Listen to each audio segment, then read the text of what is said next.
হে মুসলমান ভাই বোনেরা, তোমাদের মধ্যে কে কে নবীর জন্য জান দিতে পারবা? কি কি কি হে মুসলমান ভাই বোনেরা, তোমাদের মধ্যে কে কে নবীর জন্য জান দিতে পারবা? আমি দিব আমার নবীর জন্য যান। আমিও দিতে পারবো আমার নবীজির লেগে যান। হুজুর আপনি শুধু কন, আমি আমার ধন সম্পদ জান মাল যা আছে সব আমার নবীজির নামে দিয়া দিমু। আমি শুধু এই ঘোষণা মুসলমানদের জন্য দিছি। আরে কি কইতাছেন আপনি? আমরা সবাই এই জায়গায় মুসলমান। হুজুর আমার বাপ দাদা 14 গোষ্ঠী সবাই মুসলমান। না, আমাদের নবীজির একদিনের মুসলমানের কোনো দরকার নাই। আরে হুজুর কি কইতাছেন আপনি এইগুলা? ফজর থেকে এশার পর্যন্ত সব মসজিদ খালি থাকে, তোমাদের জন্য কি শুধু জুম্মার নামাজই ফরজ? আমার মুসলমান ভাইয়েরা, মসজিদ যদি এভাবে খালি পড়ে থাকে তাহলে কিয়ামত খুব নিকটে চলে আসবে।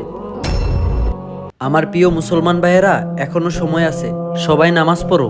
নামাজ পড়লে আল্লাহ খুশি হবে, আর আল্লাহ তাআলা খুশি হইলে আমাদের নবী করিম সাল্লাল্লাহু আলাইহি সাল্লামও খুশি হবেন। ভিডিও ভালো লাগলে কমেন্টে মাশাআল্লাহ লিখবেন।